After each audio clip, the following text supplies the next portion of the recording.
it's nice seeing you smoke a cigar, man. Good for you. Oh yeah. Oh, Yeah. wow. What I a always smoke rebel. cigars.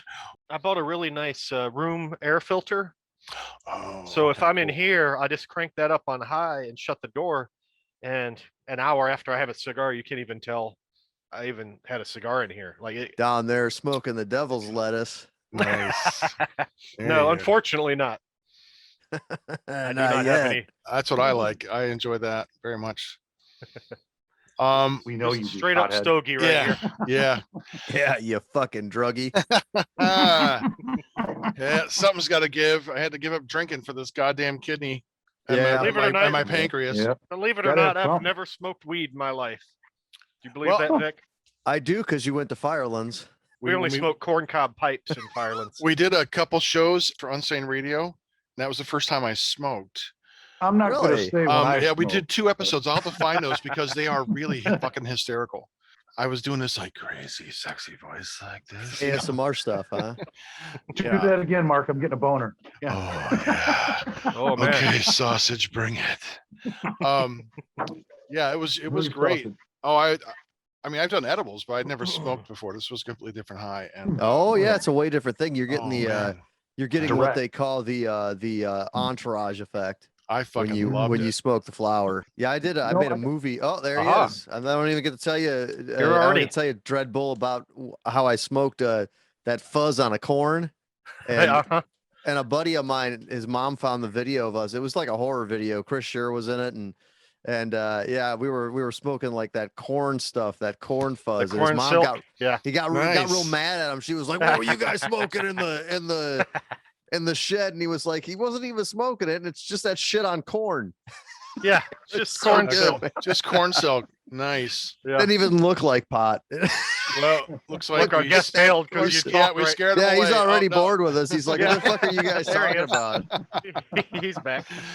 Jean Pierre, man, welcome to Heavy Metal Horror. How's it going? It's going really well. Great. Would you prefer we call you JP? That's what Vic said. You go by JP, so I could go either way, man. JP's perfect, man. Make it easy. Yeah. Okay, cool. And Great. how do you pronounce your last name? Abboud. Abboud. Okay, that's how I've been saying it, but I wasn't quite sure. Yeah, you guys are from Cleveland, you know. Yeah. Yeah, Yeah. that's right. That's right. Cool, man. It is great to have you join us for a while. Thank you. Absolutely. Thank you so much for having me. We're gonna have a good time. We're gonna have a lot of fun. So yeah, we were just talking about smoking and enjoying some the devil's lettuce and all those good things. Vic was telling us about smoking corn silk. Yeah. Back. Since we live in Yeah, farm so country, so Yeah, it's that that stopped hair the on show corn, temporarily. Yeah. that corn hair stuff. I didn't really smoke it. It was just in a movie, and we used it as illicit drugs.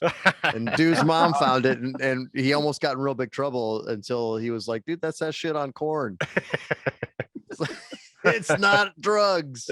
So you have any questions for us, or you ready to get this ball rolling?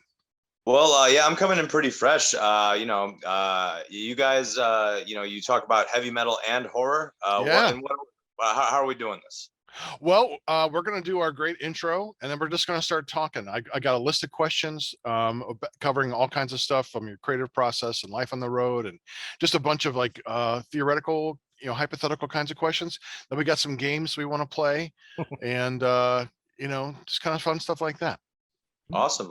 That sounds good. I like all that. Yeah. It's Monopoly. It's Monopoly. So I hope Yeah, You're in for the ready to long stay haul. for a few Yeah, hours. yeah. I hope you got your sandwich and some good stuff ready to go.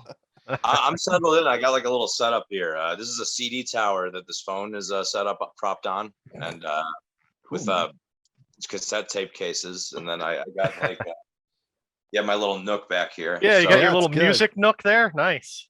I got a game actually. Hold up. Let me grab this. You guys know this one, right? Is this Are those all VHS tapes behind you? Yeah. Nice. Nice. Metal mental can- breakdown. Huh? I don't know that one.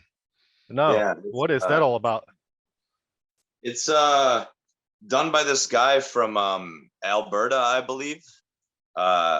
and it was done in the late 90s. So all the questions are about albums that don't suck. So it's an awesome game. Yes, that's awesome already. Not a I'll play single that one. album with like a fake internet musician. You know what I mean? It's Nice. Nice. Nice. I am Oh, just Very cool. it's a just good-ass game. adjusting one thing here. Oh. No, you're cool, man. I'm just working on something. It's our producer's fault.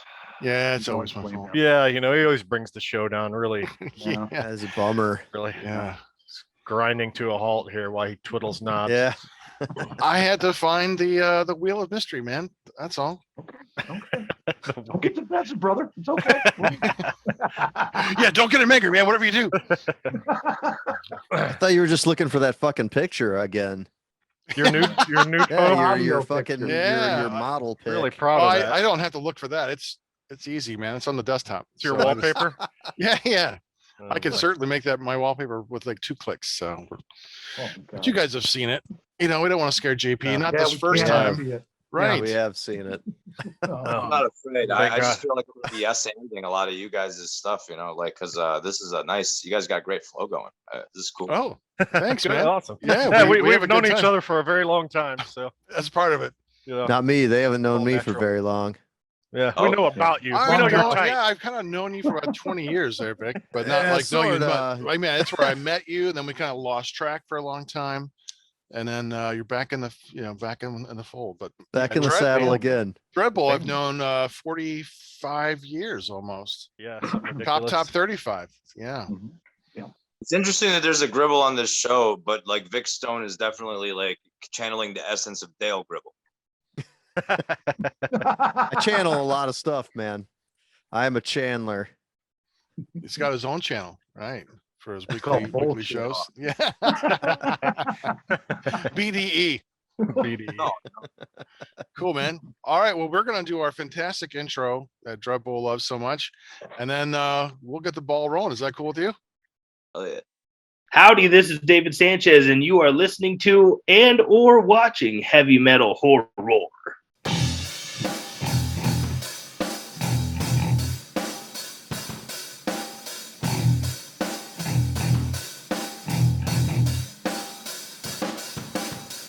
I am Montag, master of illusion. What goes up must come down, but not always. Hey, this is Choptop. Stay heavy. And Dreadbull. Wildcard. And you are AKA watching Steel Dribble. Sorry. and listening to Heavy Metal. Horror. Oh, All right. night, kiddies. We've got a great show. We've got JP Abboud from Traveler and Among These Ashes. JP, welcome to Heavy Metal Horror, man. Hey, how's it going? It is going well. We are really excited to talk with you and get to know you and learn more about your music and about just who you are. And yeah, this is really exciting for us. So thank you for joining us. Oh, thank you for having me so much. Yeah. Our pleasure. Our pleasure. Would it We- be insulting to say you got kind of a Rob Zombie vibe going? I mean, he's really good at what he does. I mean, Yeah, I have no idea cool. the level at what he's at. You know, Not just your look, your general look. You kind of got a Rob Zombie vibe going. I'll take that as a compliment. Definitely. That's Like, the way yeah, it was meant to be. Yeah. We all grew up with White Zombie. You got a really cool Absolutely. setup too. We all you got your- saw Devil's Rejects in the theaters, and we remember all those very disturbing scenes where we were squirming through the whole movie. And then That was a squirmy.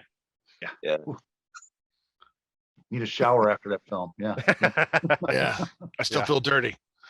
Yeah, Dreadbull's been working on more of a Sherry Moon zombie look lately. So yeah, he's been wearing those really, really short shorts. You know how it is. Ooh, Yeah. Well, you got to get my summer bod going. We're right around the corner. working Yeah. on the You legs need to get first. more Summer hair. legs. Dreadbull more summer hair. bod is our summer blindness. We're just gonna hopefully go blind, Yeah. like the end of the Poke my man with the eyes out, X-ray please, eyes. God. That's right. That's Yeah. right. So I like to mow grass. Yeah, with a little bit of your ass hanging out of your pants. You know, give the neighbors a show. Right. That's what shorts are, man. They're called shorts. Yeah, Exactly. Right. right. Those aren't shorts, those are pants. That's right. Yeah, a little something for the back, something for the front. Yeah. Oh well. I Now, kind of want to get in better shape again because like I used to look like a hot chick, and now like I'm old. So like I want to get like that Jeff Tate, like the tight swim trunks with the fanny pack going again. With like a cut off shirt.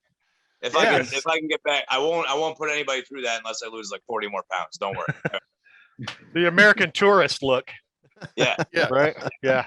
nice. I think it's something we can all Man, adopt. I lose shit all the time on tour. I always lose stuff. So like fanny pack, absolutely. I gotta find a Oh, way to yeah. incorporate. Absolutely. Good. Well, we're going to ask you some great questions about being on tour. So I hope you got some good answers for us, good stories.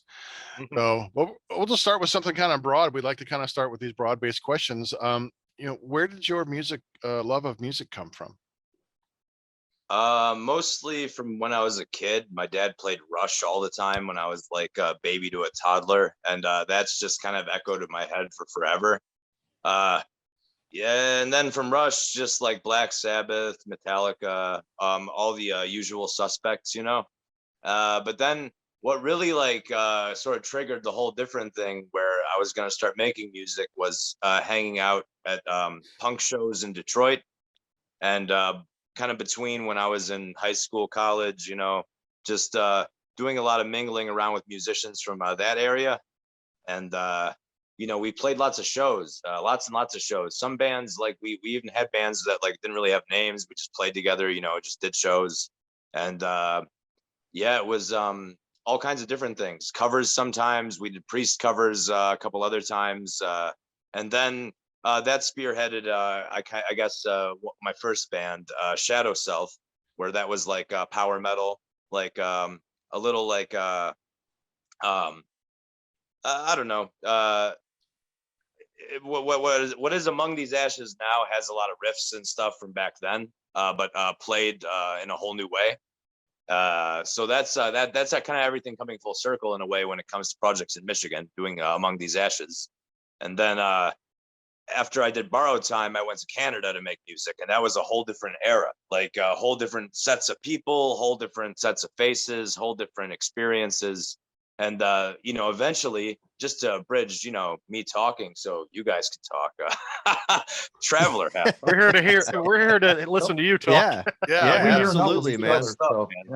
It is wild. But yeah, like just basically to sum it all up, that's sort of how it all got wrapped up. And I stayed in Traveler, and Among These Ashes is the new thing with my old bandmate Joe Cady, and then Richard Clark is the brain of the project, songwriter of the project. The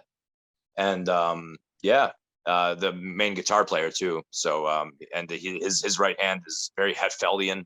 So like I'm super into that.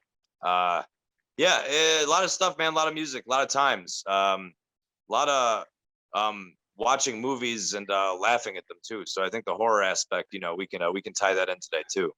Very nice. easily. Well, we're going to ask you some horror questions down the road. That's good. So, I mean, you've been in all these bands, and the ones you're currently in as well. They have wildly different musical styles and lyrical content. Like fantasy, sci-fi. This kind of gloom or doom metal. And so, was this always part of what you wanted to do as a musician, or was this just kind of something that happened the way it happened? It happened the way it happened, 100%. I've just been brawling with everything. I brawl with like getting up in the morning and like putting things on, you know what I mean? So like, it's just all been like, kind of like, all a learning experience every day. One thing that's been cool has been getting to be around like really, really talented people and seeing how they operate. Like I got to tour with Unleash the Archers one time, and that was like really pivotal in seeing how like a very, very serious band will operate day to day. Especially with the band that I was filling in for as well. They were very serious. So I'm definitely like, a lot of great experiences being around really talented people. A lot of great experiences being around a lot of the same people that came back over and over again for metal shows too, which is like, that's something I didn't come to understand until later. you know, because you see that like the same people that are still coming to the shows, and it's like, you know, really gets things along, you know, like really like you see that familiar face. Excellent. Excellent. You mentioned, just the roundabout question. You mentioned Unleash the Archers. I saw a YouTube video of Brittany Slays doing Take Hold of the Flame. Excellent job on that. And then also I saw your guys' video of Eyes of a Stranger. That was a Fantastic cover. Thank you. Yeah, Thank you. fantastic That's cover. I'm really humbled to be even mentioned in the same breath as Brittany at all. But like it was actually, they saw the last Searing show. Her and Buchanan, the drummer. They were there in the crowd when we did that at the Vancouver Metal Island in 2019. But that's the last time I saw them because of COVID. I probably would have seen them several more times since then. But yeah, man, the Eyes of a Stranger cover was done with some guys from Adamantis. And then it was the first time I got to play with Dennis from Borrow Time in like 10 fucking years. So that was a great thing. Yeah, nice. Is Tate an influence?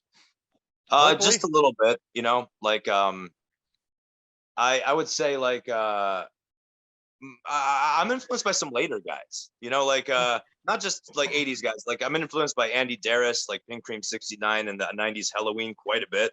Like that's a huge influence. Nice.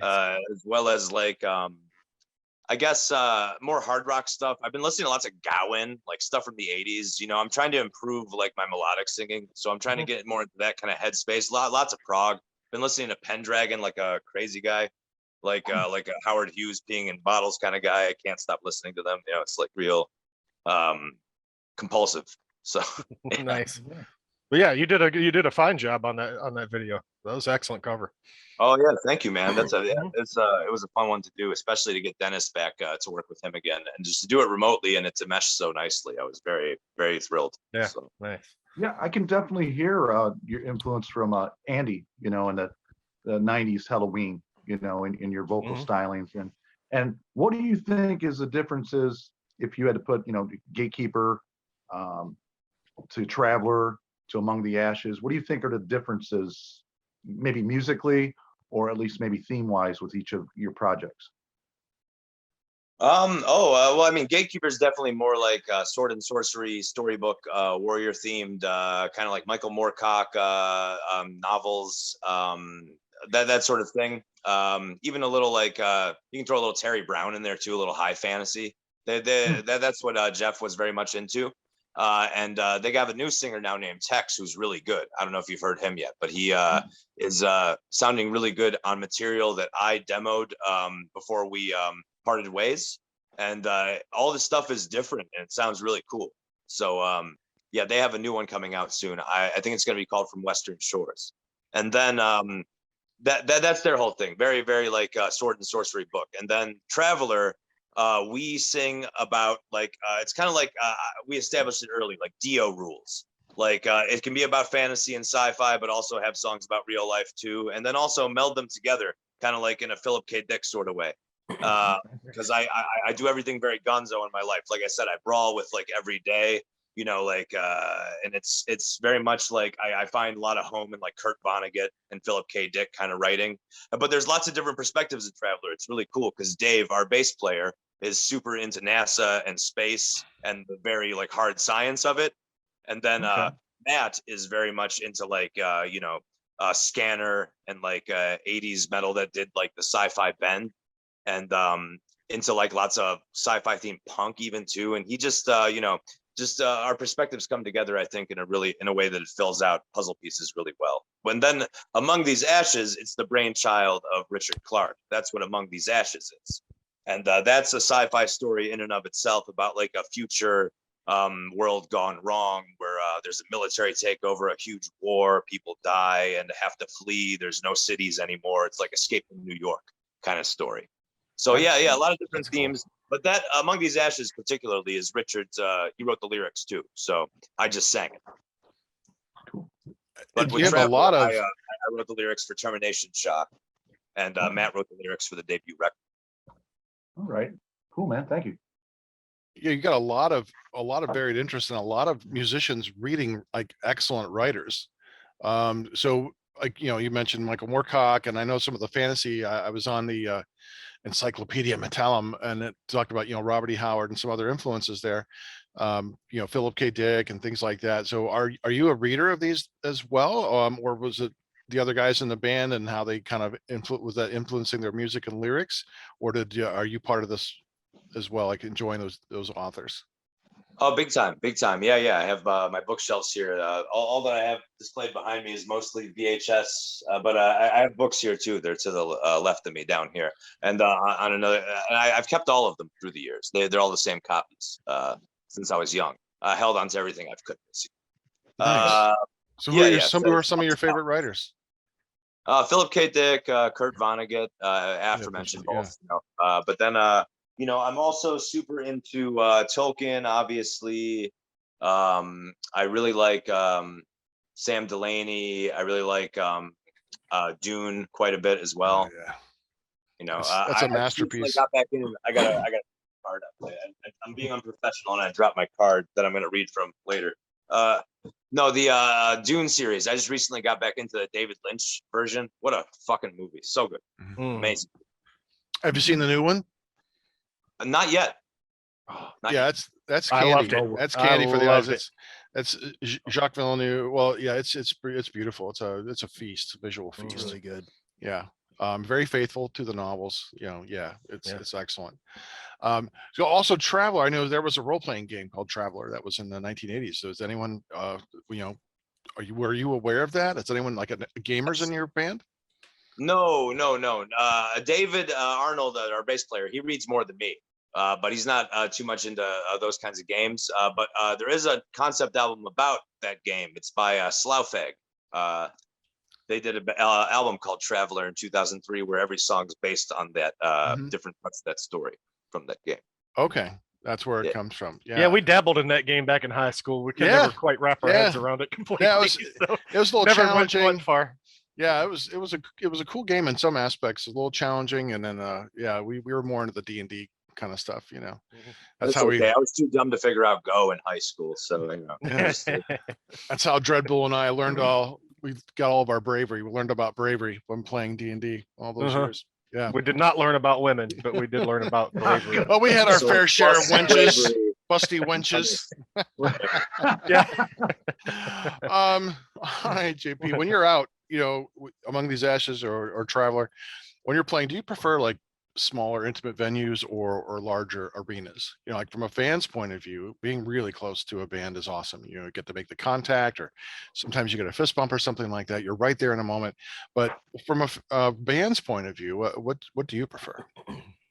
Sometimes I feel like a bad person, because I don't know, some kind of energy vampire or something. Because I want to play in front of tons of people all the time. It's like I feed off of it so much better than if it's just like a few people, but I'll still give a great show for a few people. But I think I wouldn't be as much of a try hard about it as I would in the past. These days, I'd be more like, a little more surreptitious, I guess, about it. Not so like, I'm still going to do a big giant arena show in a tiny place. I'm going to yell really loud into this house microphone. No. Not like that, All right, good.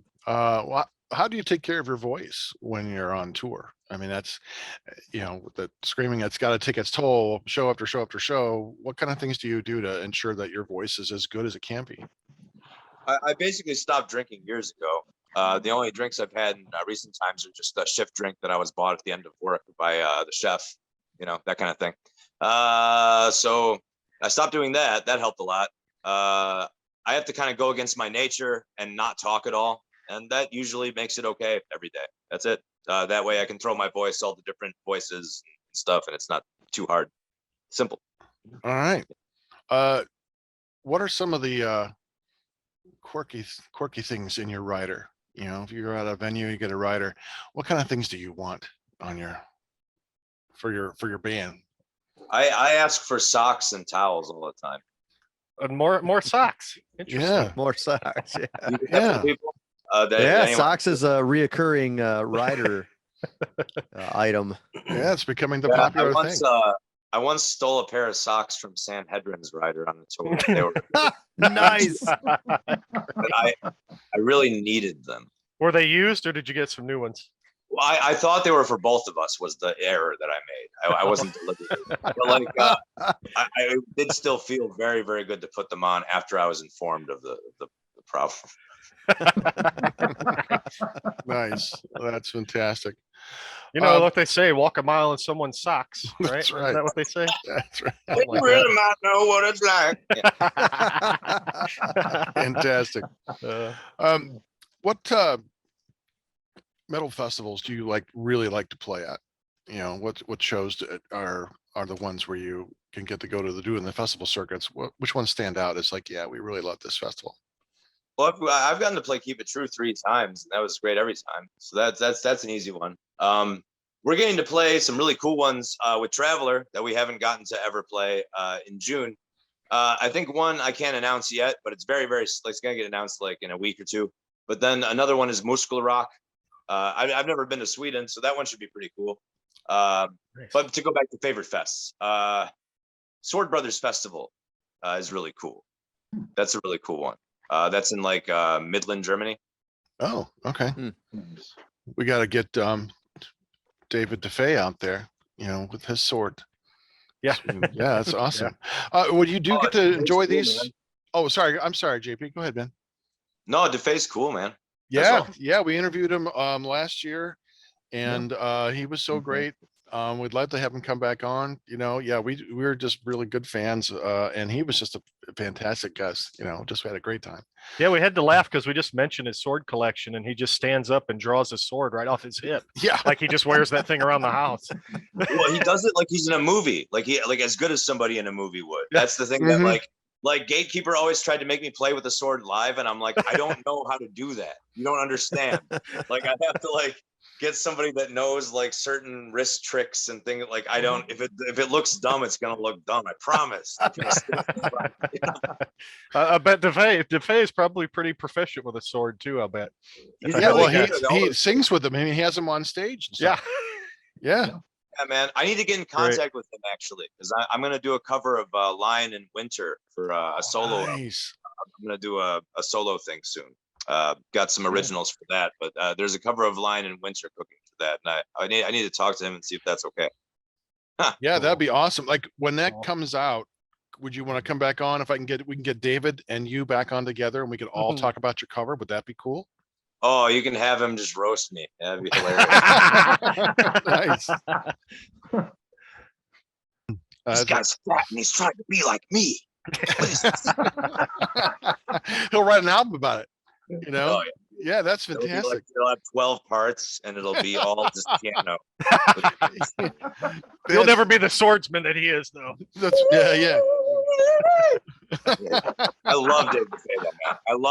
I got to open for them in 2012 with Borrowed Time, and they played like so much good stuff. They played Kingdom of the Fearless. They played Noble Savage. They played the one from Age of Consent about the burning of Rome. Oh Yeah. yeah. We're fans. They have some good music, you know, and yeah, it's just really great stuff. So I know when we talked, David said they were working on some new material. I think he had a double album written, and he had like 2 more double albums on the way. So you know, because you can't have like 1 CD with Virgin Steel. It's got to be 2 discs. Wait, you hold up. I got something to show you. I'm gonna. Leave Yeah, it there. cool. All right. Let me see. You guys ever hear about this? This is a piece of Virgin Steel history. You guys know about this? Oh yeah, Snakeskin Voodoo Man. Wait a minute. I don't know. do not. The tale Huh. of the Snakeskin Voodoo Man. Is it a VHS movie? This is before they made him box on TV. They did this with like some vignettes with Joey Buttafuoco. Oh, wow. You know, No, that's no. That's awesome. Yeah. That's you got to have him sign that. You know that, right? Oh, Well, no, dude. His website. This is from their website. Their website was operational, I think, up until like 2013, 14. You could still get all their old stuff. Like they still had it, you know. And it was. Oh, that's I'm not sure if cool. it's still there. Oh, that's awesome, man. Very cool. That's cool. Nice little piece of memorabilia there. Yeah. There's a cool Life Among the Ruins poster it came with. It also came with Life Among tape that had like a sampler of different songs. Yeah. Would that you consider to be your favorite piece of memorabilia, or do you have like something else that says, yeah, this is my favorite? Oh yeah, man. I got a lot of records that are like yeah. Yeah, I don't know. I'm really surprised I've held on to all the stuff that I had because like, you know, I've been stolen from before, but most of my stuff I've held on to, surprisingly. Like considering I've moved like maybe 50 times in the last 3 years. Holy shit. Oh wow. That's when things break. I've just moved twice in the last 20 years, but all my models broke in those two moves. Oh, Everything, wow. everything just broke, I'm like, and I ended up missing like a whole box of stuff. I'm like, where the hell are my toys? But yeah, no, Oh, that's yeah. awful, man. 50 times. That's amazing that you managed to keep it all. Yeah. Most of it, yeah, most of it. And also one thing that was really cool was when I did the Among These Ashes record, Richard gave me his CD collection because he just kind of needed to get it out of the house for space reasons. But it's like so much stuff that I had lost over the years, like just lots of like, you know, just classic metal CDs, 90s Century Media stuff, all stuff that I collected when I was younger, you know. Stoked. Yeah, that's cool. Excellent. Nice. Well, when you go to these festivals, you got a couple that you're playing you hadn't played before. Are you able to enjoy the festival as a fan as well, or is it all business? So you show up, you play, you gotta go, or can you just like soak it in and just have a good time? It's hard sometimes because like um I want to soak it in, but like, you know, it's easy to look unfun in front of people. Sorry, I had to think about my answer for a second. It That's is cool. it's easy to look unfun in front of people if that's how you come at it. So one thing I've liked to do is I've gotten really friendly with like the Keep It True crew. Like every time I do that festival, I like to just hang out with them in like the video booth and just chill out. Uh I usually just try to find like a few familiar faces and chill out.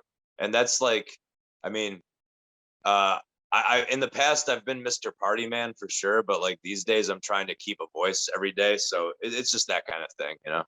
Yeah, Yeah. I get it. You gotta do what you gotta do, man.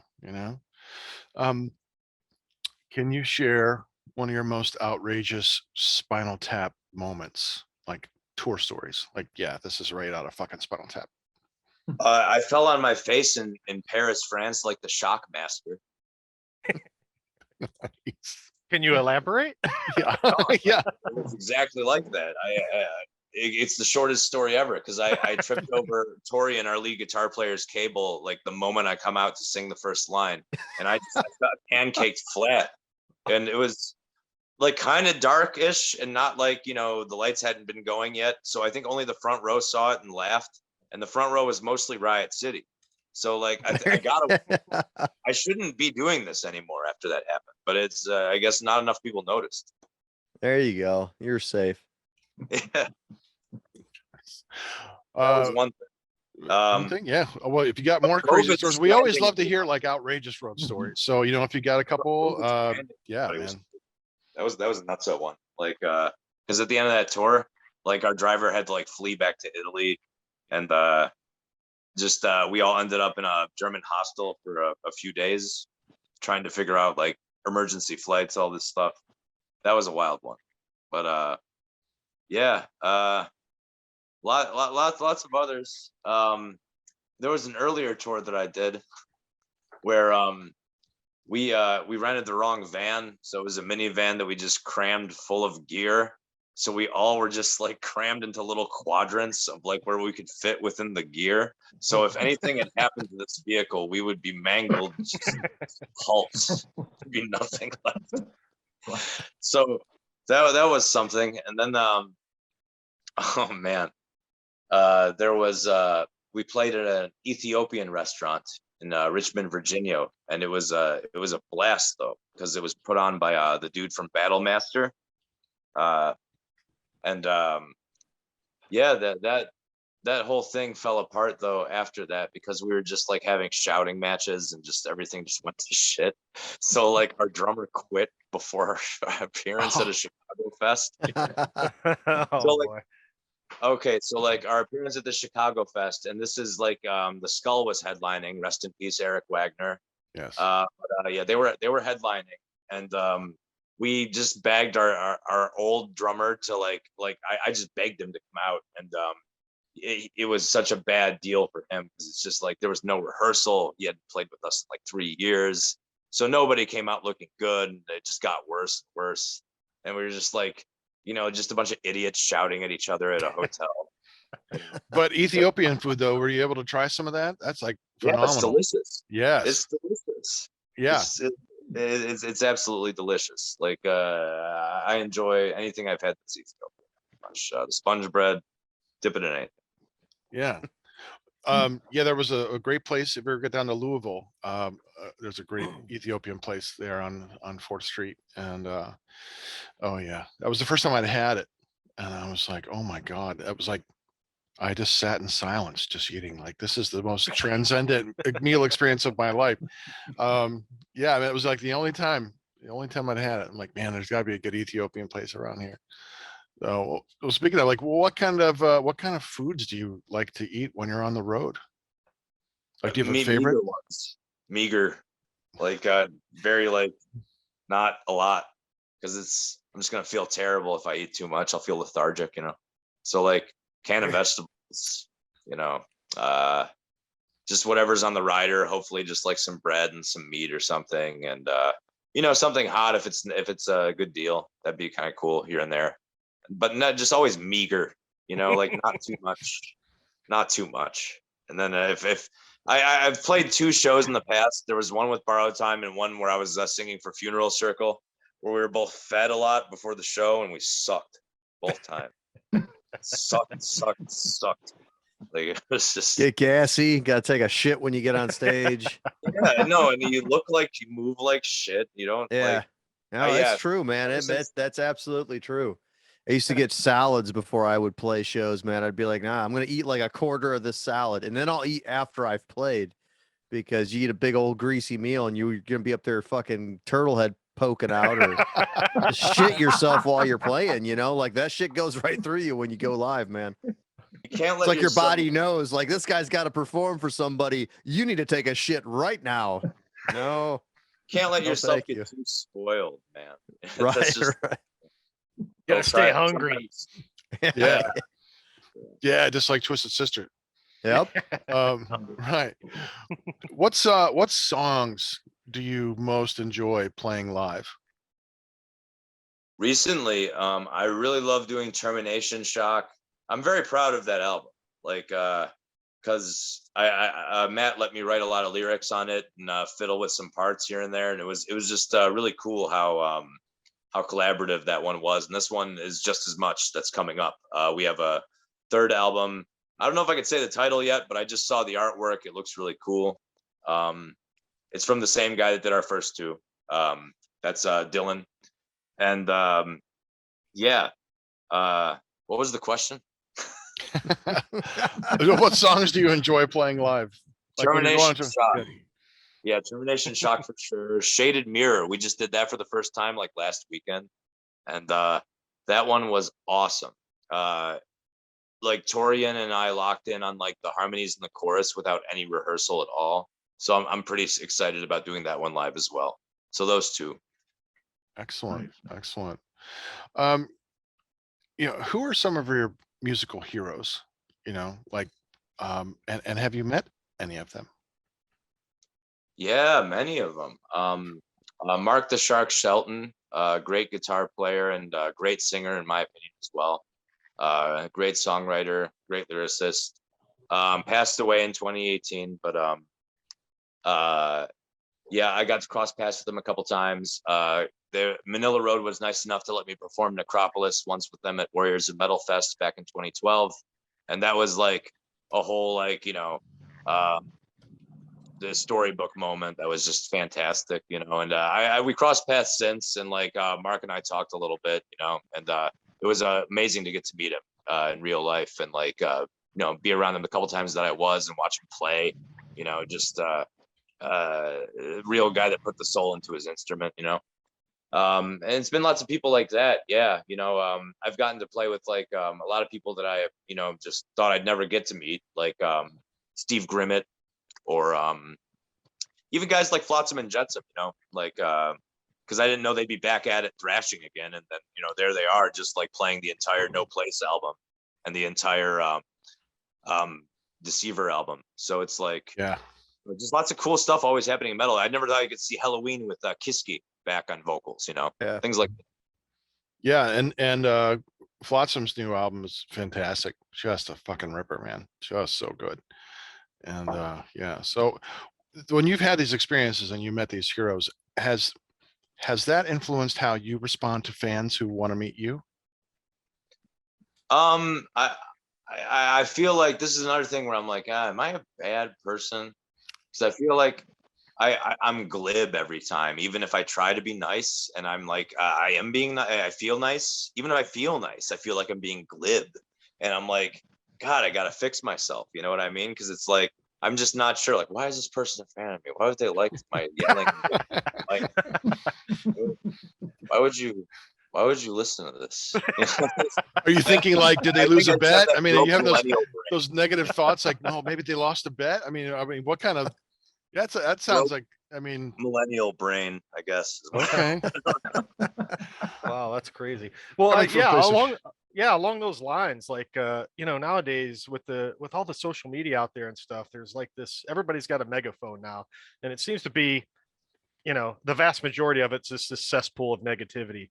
And I'm sure you run into that, being an artist, pouring your heart and soul into what you create, putting it out there to the public. How do you deal with the negativity that comes your way? Or is it pretty tame for you as an artist? Or, are you able to compartmentalize that, or just shrug it off? Or how do you deal with that kind of stuff? It took a long time, but I brush it off now.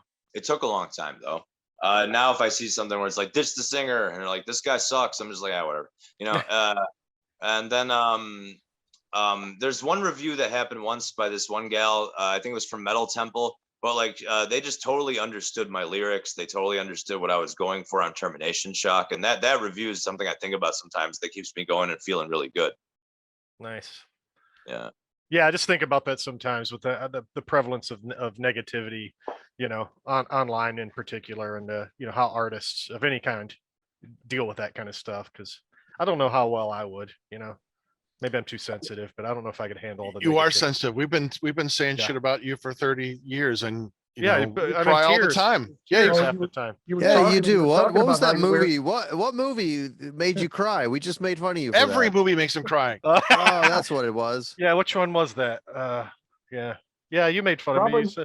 You had something really nasty to say. Frozen. I think Frozen made you cry. Hey, it's probably what makes him cry is he wears those really short shorts when he's cutting his lawn. Don't make anybody cry when they look at that shit. So, Now you know the pain Yeah. you inflicted upon your neighbors. Oh Nice, man! nice. Wow. Thanks a lot, fellas. hey ho. You want a Kleenex to wipe your eyes? I got to learn to let it slide like JP there. Yeah, knows how that's to a deal good with way. I mean, No, you're not getting away from us. that's why Yeah. we're born with two middle fingers in case we wear the one out, right? Mhm. Sometimes I wish I had 10 middle fingers. I just don't. There aren't enough middle fingers. All right, JP, who's your favorite non-metal vocalist? Oh boy, probably Kate Bush. Nice, great, good answer. And how about your favorite non-metal guitarist? Steve Hackett. Excellent, good. All right, we're going to ask you a theoretical question here. You're stranded on a desert island. Okay, you can take 5 bands or 5 artists, groups. You could take their collections with you. What would those 5 bands or artists be? I guess Genesis, Judas Priest, Iron Maiden, Marillion, Fate's Warning. That's off the top of my head. Nice. Oh wow. Yeah, that's a good mix right there, man. They got some good stuff. Yeah, Yeah. unfortunately, you got no electricity, so you can't listen to it. If the artwork's good, that'll. Yeah, you can just look at the lyrics and look at it. Sing it in your Bumper head. song, yeah. That's good. I like that. There we go. He can devise. Look, if Gilligan's Island could devise some kind of electrical device, he can too. He can make some kind Yeah, of a rudimentary. coconut powered. They could do Yeah, something like the powered Flintstones to get his turntable. feet going, on that Yeah. sand and yabba dabba doo, Solar Exactly. power out of palm leaves or something. Precisely. Right. Make it So work. we know you're a horror fan, because we were talking about that earlier. So, what are some of your favorite horror movies? I'm kind of all over the map with it. Okay, but like, Sure. I guess like I really like. Lately, I have been revisiting Doctor Giggles, which is Yes. Yeah, that's a funny movie, man. That's got a lot of good humor. the pre-mortem line where he's like, "I hope you brought protection." I'm just he's like in bed with them. So good. Oh yeah. But also like I've been getting into like the Rutger Hauer's the original The Hitcher as well. I revisited that. You know what? There's a movie I once talked about it on Facebook like a long time ago, but I'll bring it up now. It could, and if it was out in the 80s, it would just be horror. It would just be categorized as horror. But since like we're in this like meta point, it's just a comedy in 2012 when it was released. But did you guys see Bad Milo? Movie called Bad Milo. Yes, No. dude, it's great. Vic did. Body Check it horror, out. right? It's like Basket Case kind of. Yes, Oh, yes. nice. It's just it plays as a comedy. It has a guy from the state as the main guy. It's done as a comedy, but if it was just done in the 80s, it would, without any changes, just be a straight horror. Correct. Yeah. Okay.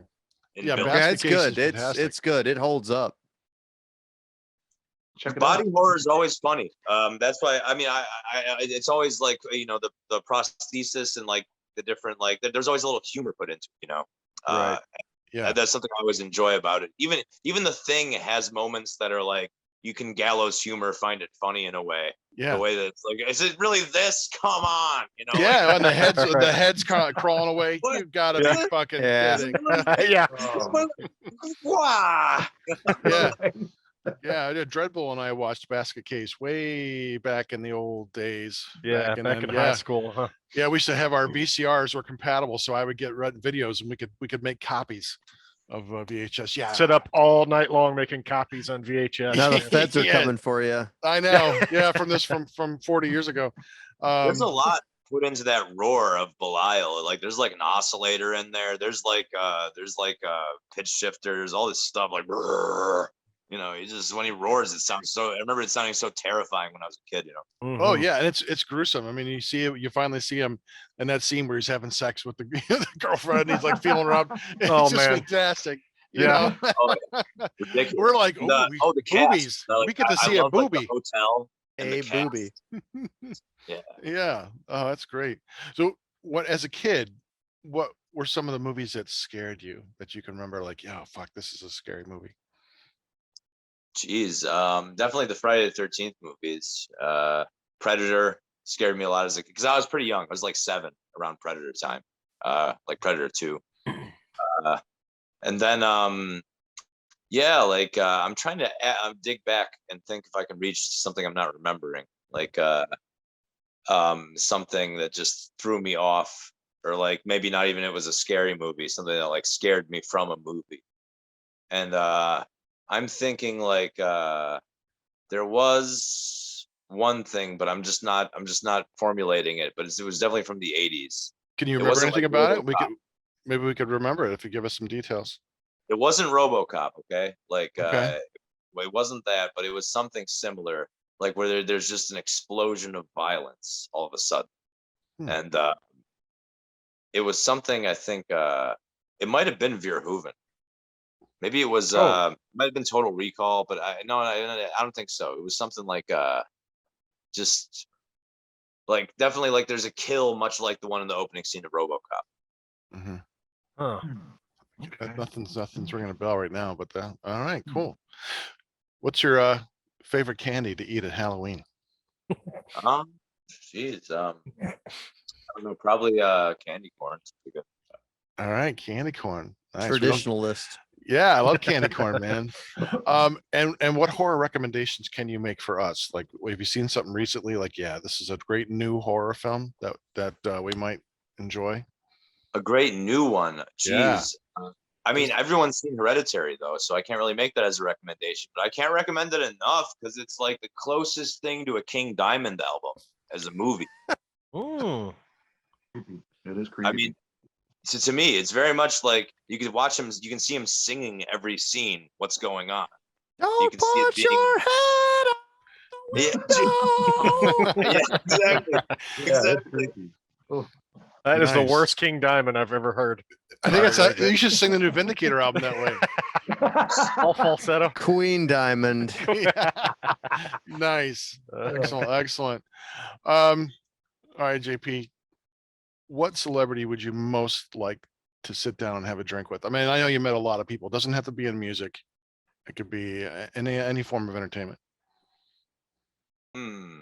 Oh wow. Okay. I think right now, I mean, I'm gonna try to think of somebody new. You know, like but I think I'm still gonna name somebody old. yeah. If that's how it works. yeah. Yeah. Yeah. It's the time is just getting on, right? I don't know, but yeah, I wouldn't mind meeting or being around you know, like I don't know, just seeing how someone like a singer like on a certain level operates, you know, every day, like one like Bruno Mars or like multi-instrumentalist like Anderson .Paak. They just did that album together. I'd like to see how someone like that operates in a day, just because like my scene is so disparate from when it comes to like, you know, so a lot of people love hip hop and then some people are weird about it. So yeah, I don't know. All right. Right. That's cool. Is there a song that you wish you had written and recorded instead of the group who did? Not really. No, All I right. can't think of one. Like all the stuff I've done is just like it's all very spur of the moment, like I said, just like, you know, brawling every day with stuff and just kind of like coming up with what works and not really thinking that hard about it, like not stacking it up with other stuff. Sometimes going with the gut is the best thing, you know, not trying to overthink it. You just go with your instincts and what you like as a musician and what kind of rings true to you and your creativity. And you just got to go with that, you know? I What find a- overthinking or overcooking stuff ruins it no matter what. That's in my- true. What took you to Canada? Well, I just like, you know, all my friends decided I was a jerk. And so I just went and like, I was like, okay, I gotta prove that I'm like, you know, not shitty at this, I guess, because I really want to do it still. I'm like compelled to do it, right? So like I get with strangers now and try to do it, right? And then like what ended up happening is I made a bunch of new friends and met a bunch of people in a bunch of different places, and I still have lots of connections with these musicians to this day. And then Traveler is what ultimately came of it, and yeah, that's just I mean, we just got back together like to play our first shows in 2 years the other weekend, Yeah. and it was like nothing. It was very even the fact that we had like a drummer handoff and our drummers changed at both the shows. It was like kind of a ceremonial thing. Even that, Okay, yeah. it still felt so cool and natural and not weird, no bad vibes at all. And it's like, God, I just want to hold on to that forever. There's no. I hope we can make albums forever. Right. Yeah, that'd be awesome. I mean, when it works, you know, do you still have any contact with the other drummer, the one who quit, or is he just like that?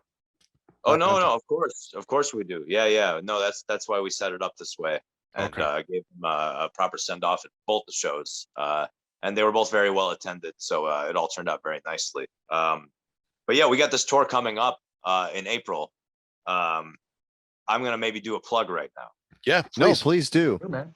All right, well, you know, 4/8, that's April 8th, Vancouver, Wise Hall, and then April 9th, Seattle, April 10th, Portland, April 12th, Oakland, April 13th, Sacramento, April 14th, Costa Mesa, April 15th, San Diego, April 16th, Scottsdale, April 17th, New Mexico, April 19th, El Paso, April 20th, San Antonio, April 21st, Austin, April 22nd, Dallas, April 23rd, Hell's Heroes, April 26th, Denver, April 27th, SLC, April 28th, Vegas, April 29th, LA, and April 30th in Fresno.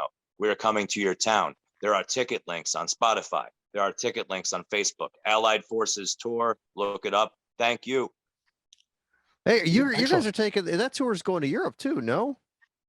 Or something It's similar?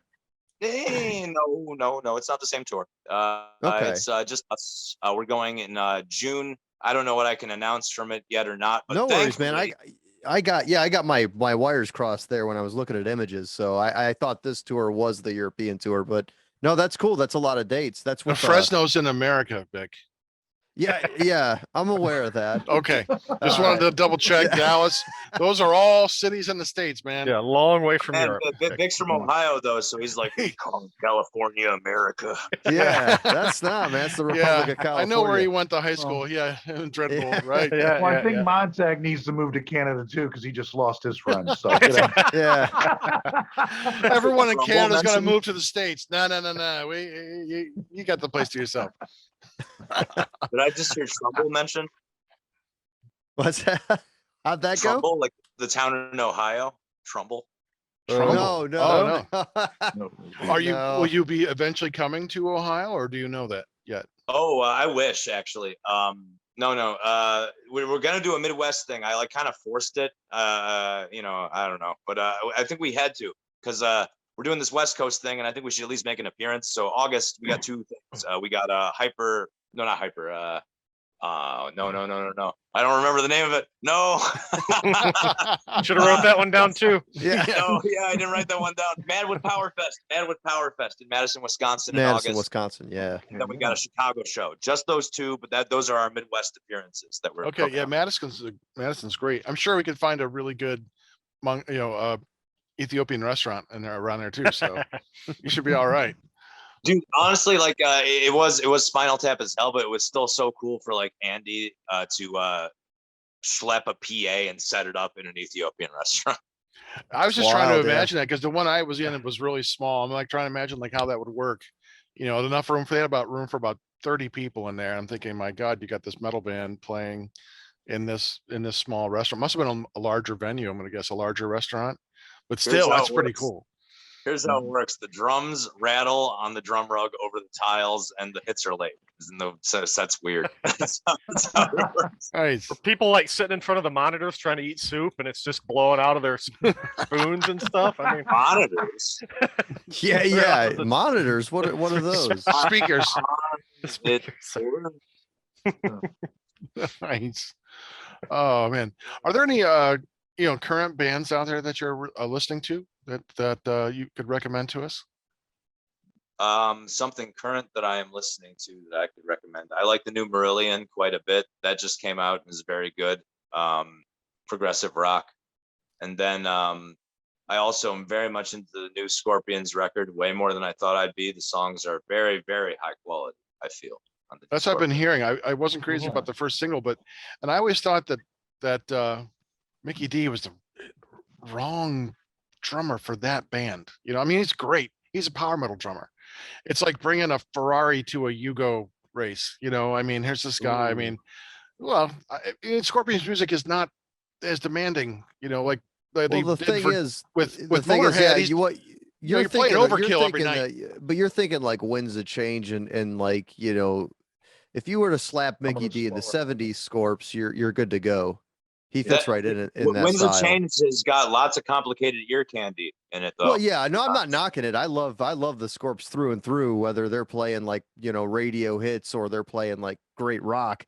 But I understand, like I know what Montag's saying, but if you think about Mickey D and the Scorps, you're gonna think about like the softer Scorps songs because that's the popular tracks. I mean, those are the tracks that top the charts. But for people like us, who are familiar with like old Scorps stuff, I think he fits in with that stuff perfect.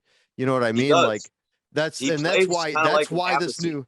And that's why this new record works so well, is because it's very reminiscent of older Scorps material. It's got a classic Scorps sound to it, and I get a very Apathy sound from Mickey D on this. he It's does a about- great Oh, he does really? a great job on it. He does a Huh. great job on it. Well, I'll have to check it out then because I'm, I mean, I hearing stuff that he did with King Diamond and then Motorhead for all those years. Right.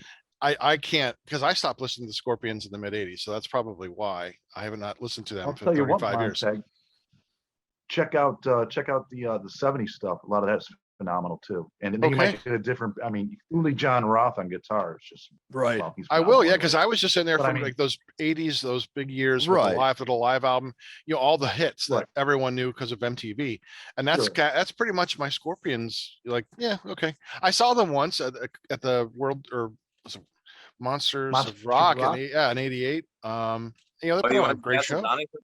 Yeah. No, this was at the Akron Rubber Bowl. Yeah. Oh, right on. Yeah, I got sunburned. It was like 103 degrees all day, and Yeah. we was terrible. we made the And mistake. well, you're of- opaque. You're easy to yeah, burn. exactly. We left we had a big thing of food that we brought. We thought we'd just go out between bands and not have to pay concession stand food prices. And we went to Cheapskate. leave. Well, we didn't have $150. We weren't buying knockoff t-shirts like somebody. And they wouldn't let us back. They wouldn't let us out. So we had to charge another ticket price to come back in. I go, are you fucking kidding me? So all day, 14 hours, all I had to eat was a soft pretzel because I only had like $4. And then they had these fountains going because it was so hot.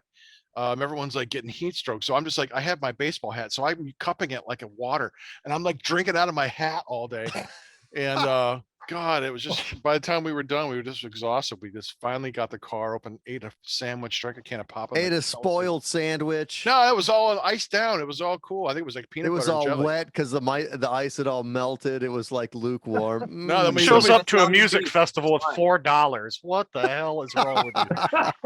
$4. It For was the hard-earned 80s, man. dollars, You could, man. yeah, you could get a drink and a 3-course meal for that in the 80s. Apparently Might not, have got a because he's knockoff drinking shirt, sweat too. out of a hat. That's right. Yeah. My sweat hat. How much was that hat water you were drinking? And they had the fountains going. That was all free. I'm just bringing my own salt back into me. You know, it's like my own Gatorade, Montag aid. Well, Derailed. back on to JP here. Yeah. What do you love most about what you do? Is it like being in the studio? Is it touring? Is it doing interviews with amazing podcasts like us? You know, what is it that you love so much? I do want to try to do more shows like this. I just got to get a better setup for it because I have a SM7B, but I just don't have a good enough computer to hook it up to. I just have a laptop, So I don't know, but definitely playing in front of people and a lot of people. I love it. I absolutely like that's what I live for. Excellent. What's your Excellent. favorite, most memorable show ever, or even venue? Like the weirdest or most interesting venue you've ever played? Oh, geez. There's been a lot of venues that were there was a Mexican restaurant in Union City, New Jersey. It was right on the floor. I don't know how they booked us there or what it was, and it was with a band actually that had a member of TSO's touring party. Oh, really? Oh, Yeah, really cool guy to meet. Just out Yeah. of the blue. But yeah, really cool group of people, and we were just like, yeah, I guess we're booked here. And it was a nice little camaraderie time. But yeah, my favorite show is definitely the third time I played Keep It True with Traveler. That was just a great feeling. Just because I'd been there before and I kind of knew the lay of the land there, and the band Yeah. themselves, we're in a great mood. Everyone was feeling good. It's just the same thing, no weird vibes ever. And it's like a band runs so much more easily. Yeah, Right. that's cool. You talk about getting up, you brawl every day. Like, is that part of your creative process? Is it a struggle? not Is it like this fighting. like fight? No, but I mean, No, I'm not talking like about fighting. your creative Brawling like process. Is that mentally, I have I don't know, just like issues with dealing with just life, I guess. And it's just like just every day is sort of like I don't know if it's a learning disability. I don't know what it is, but it's just like every day I kind of wake up, I reset. One band I toured with said it's like I have an on and an off switch and no dimmer. That's what they said it was. Nice. Is that part of your creative process? Is that a struggle? Is that a difficult time for you to? It is because I can subject people to like just me being kind of like just verbose and like histrionic and just like kind of like even mean sometimes, and it's like it's tough because like obviously the best stuff comes out from like pulling all those visceral things out, but like, Mhm. you know, in pulling all those visceral things out. And it's not like the actor being like I had happened and I became, Right. so, you know, it's not like that. It's like you actually do become that because you're doing it, kind of thing. You know, you're doing it enough to like be like, you know, like it's just that's just I mean, basically like Traveler, it's really easy to avoid that kind of thing just because the material flows very easily compared to other stuff I've been in. Nice. Cool. Always find that interesting. Two different people's, you know, kind of creative process and kind of what they go through to create a song. You know, that whole deal. Is it difficult? Does it flow smooth? Is it a you know, happy rainbows all the time, or is it tough? You know, is it a struggle? So It's the search for the rainbow. It's right. not maybe the Yeah. pot of gold if I'm lucky. You know, every so often. That's about it. What Dio taught us, Gotcha. right? Search for the rainbow. Right. Right?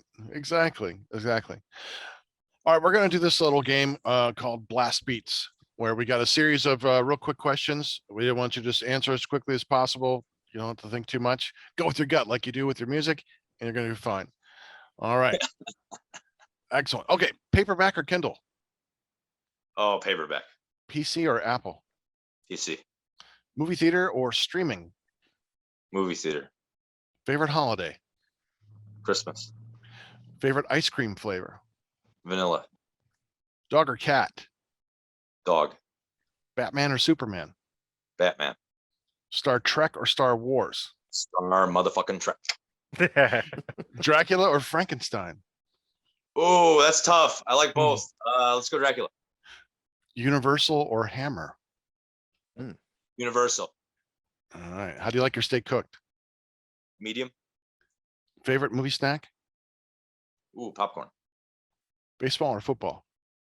Baseball. Favorite subject in school? Literature. Your least favorite subject in school? Physics. Do you have any phobias? Agoraphobia. Yeah. All right. We were hungry when we wrote these up because, you know, I figured since you've been writing, you know, playing shows in restaurants, you know, this might help as you go forward. Spaghetti or lasagna? Ooh, lasagna. McDonald's or Burger King? McDee's. Your favorite Christmas gift? Oh man, I gotta go with the Castle Grayskull. Nice. That's a good one. Yeah. Oh yeah. Super Sweet. sick. Your celebrity crush? Ooh, Marissa Tomei. All right. Mm. Your favorite line from This Is Spinal Tap? Okay, it's on the commentary. And it's when Ian is telling them that Boston's not really a college town. I can't remember if it's David or Nigel, but they're like, that turned out to be a lie. Yes. The commentary on the DVD or Blu-ray with Spinal Tap doing commentary as Spinal Tap. That is fucking hysterical. It is. Just Oh, God. so I good, got. man. I gotta watch do that again now. I did not watch that with commentary. Oh, Certainly well, not they Spinal did Tap. two sets of commentary. The first one they do Oh, is dude. as Christopher Guest, Michael McKean, Harry Shearer, which is pretty entertaining. But the one when they're back in character, oh my God, it Gotta just see it takes that. it to a whole sublime level. You know, there's a scene where they're walking in, and I forget one of them says, "Well, look how young we are," and the other one chimes in, "Yeah, we were young then too." You know, it just it's so funny, man. Yeah, it's brilliant. All right, and the last one we're doing here for Blast Beats, the best concert you ever attended. Ooh. Shoot, there's lots of good ones. I am going to have to go with my favorite one ever is Priest in 2009 with the Painkiller lineup with Whitesnake opening, and I got to shake KK Downing's hand at the end of the set. That was a perfect. How was that moment for you as a fan? Fantastic, because he was very, very gentlemanlike. He was just like, "Oh, it's so great to see all the young faces out here." It's wonderful. You know, he was very nice. You know, That's great Oh, because you know That was a really good show too. I won tickets to that show. That was a good show. I got to go to the front near the end because these two gals came up with like corporate tickets. They're like, we didn't know these guys were old or whatever they said. And I'm like, okay, I'll take those. Then just went Where's right up to the Justin front row. Bieber? Yeah. Thought this was a boy band. Not too ugly. That's our boy brand. That's us. Not too ugly. These guys Hey, don't girl. dance. We're Yeah. leaving. I'll be like the creepy old uncle. Hey, girl. Why aren't they Right. dancing? All right, we got another game for you. We call this one the hot seat because most everyone who's played this has gotten to a moment where they kind of squirm, and that's it used to be called something else, but we've called this the hot seat. So we're going to put you in the hot seat now, JP.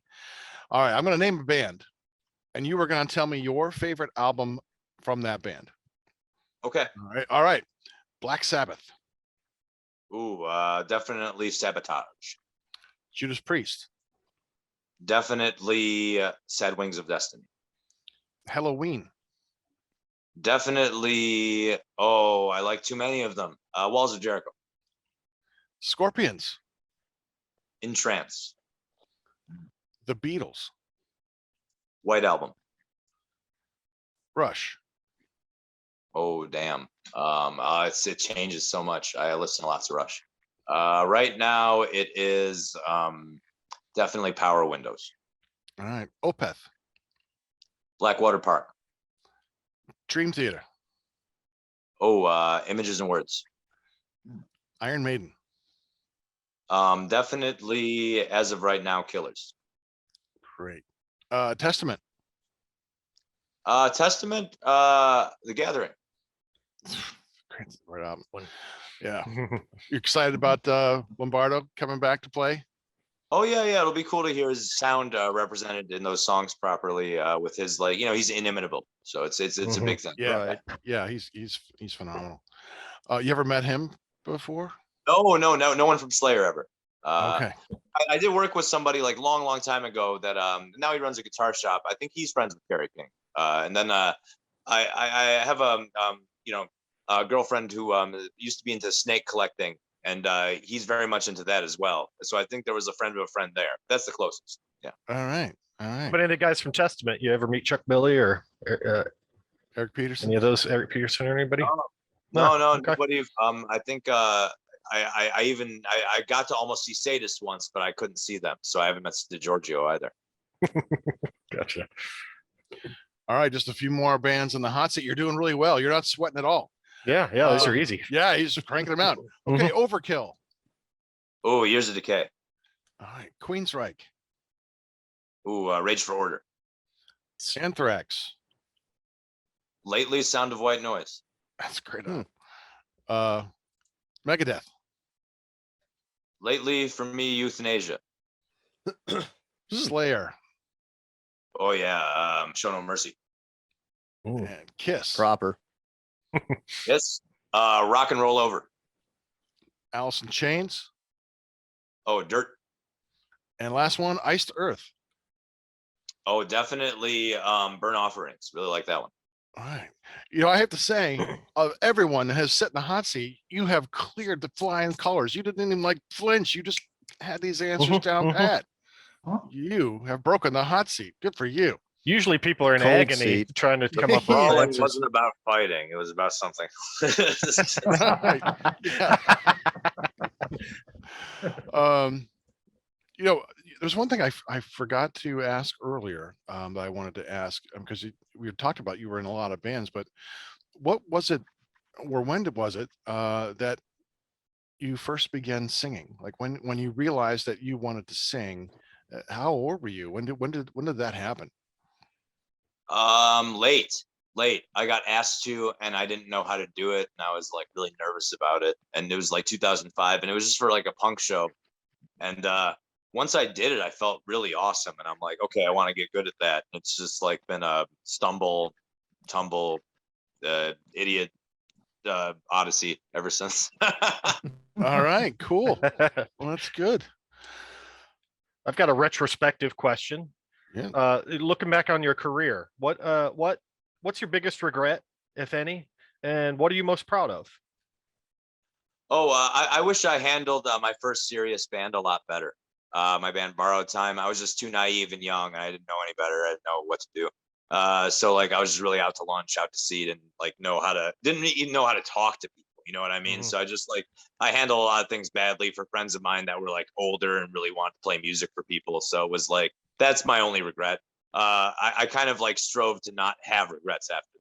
You know, kind of just like go and like just do what I fit where I can musically and places and do what's needed and try to make, be creative and come up with, original stuff in the process. But what was the second Cool. part? What are you most proud of? Proud of Termination Shock. Definitely. Nice. That writes Yeah. every wrong as far as like me wanting to like help write the perfect traditional metal record. Did Great. you know when you were writing that record that it was going to be as good as it came out to be? Were you getting that sensation, or did it only happen after you finally heard it all together? After, because we spent a lot of time perfecting it. Both productions with Jan. The first one came together way more quick because Matt had it all written and all the lyrics written. But the second one, we worked in his studio. And he's a great producer. He's also produced Riot City as well as other bands. I really liked your. I'm sorry. No, I good really job. liked, Traveler, your job on that lyric video, Up to You. I thought it was such a blast, man. All these, Accept cassette here, and I'm recognizing all these other bands and all this memorabilia. You got these little notebook papers with all the lyrics on each time you're singing it. That was really cool. It was really creative. It was all Dave and Matt. Yeah, that was all Dave and Matt. It was a fun idea. I'm glad that they wanted to do that. I think we're gonna try to actually do a full production video soon for something. I think we decided the song, but we're just gonna try to figure out everything else after this tour. So yeah, that was a lot of fun though, man. JP, that was really cool. I was all If incorporated. you need some ugly extras, we could volunteer to be in your video, man. Just happy to let you know. Oh, don't do that to yourself.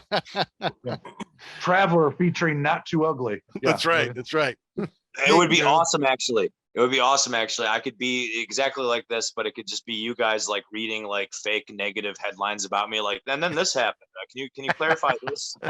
Yeah. You use this word, this word, and this word. Well, I am 12 times. sometimes known, JP, as the hate hole of the show. So Yeah. That's right. Yeah, You use the word conundrum in this video. Can you explain what conundrum means? fuck Yes. you. Yeah. Yeah, that's awesome. Yeah, we'll be happy to help, man. Yeah, We can ugly up anything you want. So, Ugly up. yeah. Just do a straight roast.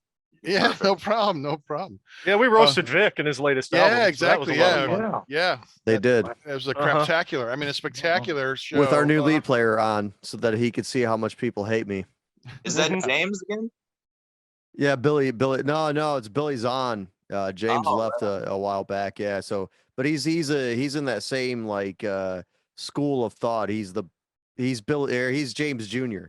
If we lucked into a guy that his biggest influence is James. He's the So thrasher. he plays shredder. exactly like him. So He's so good. I mean, and the album's we like the album except for the rhythm playing and the singing and the lyrics. But other except than for that, me, John Billy's stuff was great, but Vic's, He's really dragging him down, I think. Just wish really you could need mute out those parts, to go in a new direction. Right. We just get wish you could get rid of all of the song in that song. Right. we need Lars Ulrich coming in to like mute out the bass when we get on Turn him down. Justice Turn for him All. down We're just gonna 5 turn more Vic down. decibels. There's too much Vic in the mix. Yeah, can you dial back the Vic? You dial back the Vic. Right. It's the Vic I want to mix. get an effects pedal like that. Just the Vic. You just step on it. And just nope. We're just taking it right out. Unvic it. That's right. You know, when you said you didn't realize that how the album was sounding great until you listened to it all, but do you ever get the feeling when you're writing something or when the song is starting to come together when you're playing it? Do you get the sensation like, yeah, this has potential, or do those things just really only happen after you've like heard the album in its entirety? Well, Matt definitely won't continue a song or finish unless he's getting those feelings from how he's arranging the different riffs, So by the time it gets to me, he's already like felt that out, and he's like, okay, you should say like, here's how I want you to come in. Here's where I want you for the verse. Here's where I want you for the chorus. He kind of lets me write what I want unless he has an exact idea, and that's kind of the back and forth collaboration we've had lately. And yeah, he'll stop if he's not getting that. And Okay. then with my shit, it's more like I figure out a rhythm before I figure out the words. Then I figure out the words before I figure out the notes. The notes kind of come last because it takes a while of listening to it for me to think about like more clever choices than just singing like maybe like one note over and over again, or like just a couple notes, like picking like something like, oh, okay, that like meshes well with that one little bit, or this inflection, or this sound. Like I'm getting more into it because I have a much better recording rig at home than I've ever had before. I got like a 7B with a nice isolation. So like the third Traveler album, I'm actually going to record here, my parts, but I'm going to send them to be mixed. So Yeah. Nice. Excellent. We got one more game we'd like to play with you. This is called Name That Festival. Among the Ashes or Traveler, we could do Traveler if you'd like. A Traveler is playing at a festival with 2 other artists. We're going to spin the wheel of mystery to find who these other bands are, and then I want you to name the festival. That Okay. makes sense? All right, cool. All right, bring up the big wheel. All right, we're going to share the screen. Oh, hold on. Where are we No, going? just not your nude photos, please. No. For God's sake, don't make Not- that mistake. Not today. Not today. All right. All right. We're going to spin. We're going to spin to There it see is. who the first one is. whoa, that's giving me Oh, like flashbacks to The text messages. Go-Go's. The The Go-Go's are playing with Traveler. Excellent. Excellent. Okay, this is good already. Yeah. Traveler and the Go-Go's. And I added a bunch more over a couple days ago. I've noticed. I see that. Prince. And Prince. Oh, hell Okay, yeah. Nice. I would go to this show. All right. So would go. Traveler, the Go-Go's, and Prince are all playing at a festival. So what do you name that festival? Name that festival. Well, I'd have to call it the Us Festival. That's what it sounds like. All right, the Us Festival. The Us Festival. There we go. Right. Yeah, that is a pretty wide festival that does have a lot of different musical acts in it. Yeah, excellent. I'd go. Yeah, I'd Definitely like go this. to that. Yeah, Go-Go's are right. I like Jane Weedland. Yeah. Oh yeah. I tried to. I wrote Susanna Hoffs of the Bangles, and I invited her on the show, but I've not heard back yet from her. So Oh, That'd that's be so shocking. cool. Yeah. Oh, yeah, her last album is really good. I listened to it. She has it on her website. It's like, it sounds really good. There's some classic good stuff on there, and her voice sounds great. It sounds like she did, back when she was singing, with the Bangles. So you know who you should get is Lee Aaron. You should get Lee Aaron on the show. She's still great. okay, I'll Yeah, reach she's still out to got her. her voice. She's doing like music just like that actually now. But she used to do metal, obviously, in the 80s. Yeah. She's still going. She's still just fantastic. Fantastic. Yeah, I'll reach out to her. Why not? Yeah. I mean, hey, we're used to people saying no. So no, that'd be great. Yeah, we're always. Oh, she's excited. delightful. She'll give you a great conversation for sure. Yeah. Wonderful. Cool. Yeah, that's the thing we love most about doing this show is like we know that if we just saw you backstage, if you didn't know Vic, we've got backstage to see you at a Traveler show, we would have our 2 minutes, get to say hi, get to shake your hand and say something completely goofy, have you sign an autograph and get a picture, but we get to spend time with artists like yourself, and it's just always thrilling for us and very exciting for us. So we just want to thank you again for taking the time to hang out with us. We really do appreciate it. Yeah, and thanks for having me. I really appreciate you guys fitting me in on the show. Hopefully next time we talk, if it's with Among These Ashes or the rest of Traveler, I'll have a better way to come in and get the better bandwidth, all that stuff. But yeah. No, for you sure. sound really good. I mean, it sounds great. Yeah, it's been fine. Yeah, not a problem. It's all good. So, gentlemen, do we have any more questions that we'd like to ask Jean-Pierre before we let him get out of here and get on with his day? I think I've used up mine.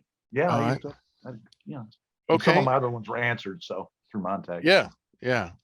Would it be too much to ask for a bumper, JP? This is Jean-Pierre Abboud of Among These Ashes, a Traveler, and you're listening or watching and listening to heavy metal horror, something like that. All right, let's go. Here we go. Get into character. This is JP Abboud of Traveler and Among These Ashes, and you are listening to the Heavy Metal and Horror Podcast. Nice. Very Perfect. nice. Well Thank you. delivered. Yes. Hell yeah. With authority. Good It sounds metal like delivery. wow, we actually sound like we're somebody now. Oh man. Just Yeah. made us professional. Yeah. Nice. That's awesome. That's Almost wow. like the old Hall of Justice That's announcer. right. You know? That's right. Superman. Meanwhile, at the Hall of Meanwhile, at Justice. the Legion of Doom. Yeah. Batman's upset because Superman hid his batarangs. With no superpowers, he'll never be able to find them. Okay, that's the new podcast. We are now a League of Justice radio play podcast. That sounds sweet. Yeah, I got to Nice. do that. That'd be awesome. Excellent, excellent. Hey, well, Nice. what's your favorite cartoon? Oh, definitely like He-Man. Yeah. Nice. Yeah. And you had Castle Grayskull, so right, that's right. awesome. With the Christmas. Yeah, that's figures were excellent. I Great. think Those what's original funny is I figures. was very young when I had it, and what's hilarious, I look back and I'm like, oh, my dad just really was super into it and getting pumped. Yeah. So Yeah, right. Yeah, he played Hey, with that's it the more than great you. thing, man. If you have boys, like I had 2 boys, and yeah, it's like buying the stuff that I want and let them play Right. with it a little bit. But it's really what I wanted to play with. Mhm.